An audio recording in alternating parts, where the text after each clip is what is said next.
Welcome back. If you like what you are seeing on these videos, please don't forget to hit like, subscribe, share, and feel free to comment. So with that, come bake some sourdough banana bread with me. All right, I'm actually going to be able to link the recipe down below, so definitely check that in the description. My YouTube is unlocked to do that.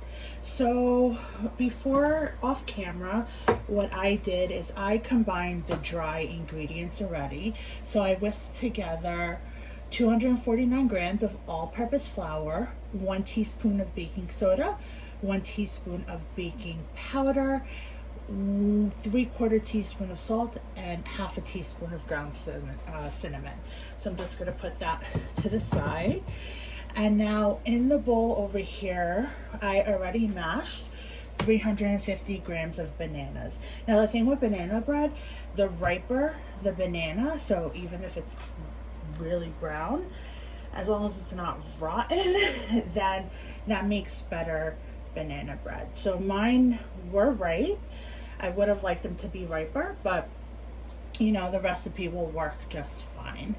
And now to this 350 grams of mashed bananas, I'm gonna go ahead and add 140 grams of my sourdough discard. So this is unfed sourdough starter that has been sitting in the fridge.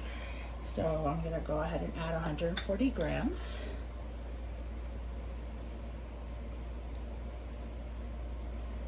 Oh, I also preheated my oven. It's been preheating now to 350 degrees.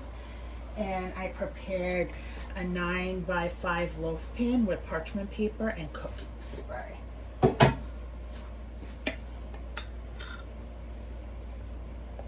This has become one of my go-to recipes. My mom really loves this banana bread, and I've definitely gotten some rave reviews from it as well when I've brought to work. I've made a variation where I've added hazelnuts to it. I've added chocolate chips. So, you know, definitely you can do a mix-in if you want, but this bread is just as yummy on its own. So, okay. I have 140 grams of sourdough discard. And now I'm just going to remove it off the scale since I have everything else pre-measured. And now to that bowl, we're going to add 100 grams of a neutral flavored oil.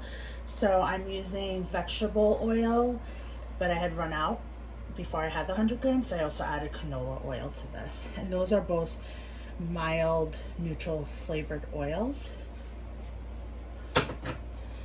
And then I'm going to add 106 grams of light brown sugar.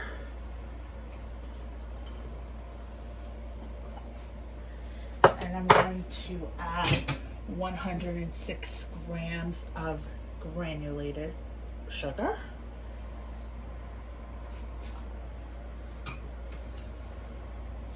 Two large eggs, I already cracked them.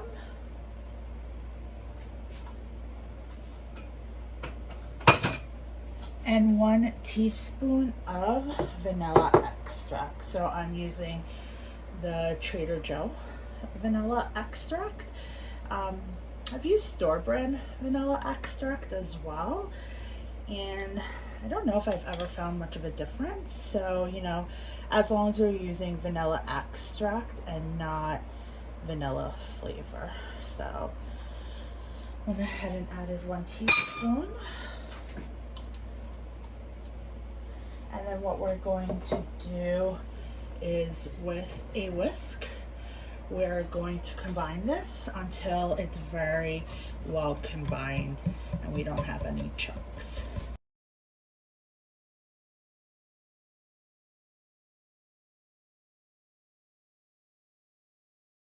Okay, so we have everything well combined, mixed, and we're gonna go ahead and now we are going to add the dry ingredients to the bowl.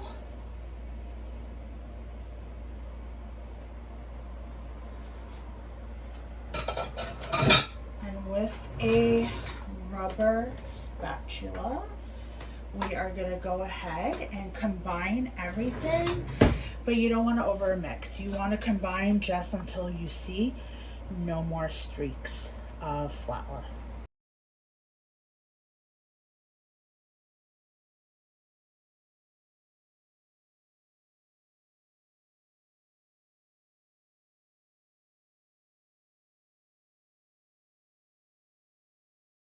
Okay, I did some turns around the bowl. I see that I do not see any more dry bits of flour, so let's go ahead and grab our prepared loaf pan, and let's go ahead and pour the batter into the pan.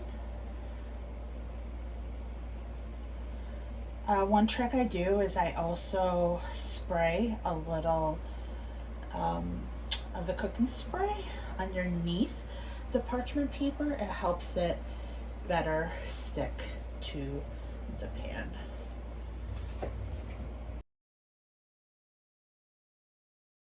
Okay, everything is out of the bowl, evenly spread. I'm just gonna tap it once on the counter, actually twice, and that will allow any bubbles to pop. So what we're going to do is we're going to go ahead and pop this into our oven that has been preheating at 350 degrees, and it's going to take anywhere from 50 to 60 minutes. So I'm going to do a check at 50 minutes, and then the way I'm going to check to see if it's ready is I'm going to put a toothpick in the middle, and if it comes out clean, then we know we're good to go. So we'll be back after this is done baking in the oven. All right, so we ended up needing an hour in the oven, which I've made this recipe multiple times, and in my oven it normally takes an hour. So let's go ahead and let's pull this out of the loaf pan onto our cooling rack. The color is gorgeous. Go ahead and move that over. And then I am just going to carefully, oh, it's a little hot, remove this off the parchment paper. Perfect. And there you have it, our sourdough banana bread. So I'm just going to let this cool down, and then normally I would cut in to this with you, but this is actually going to go to my mom's, and although I don't think she would mind for the YouTube family, we're not going to, at least this time, do a taste test. But I promise you this recipe does taste good. I have made it multiple times and it's just a great recipe. So thank you for joining me on this video, and I hope to see you on the next one. Bye.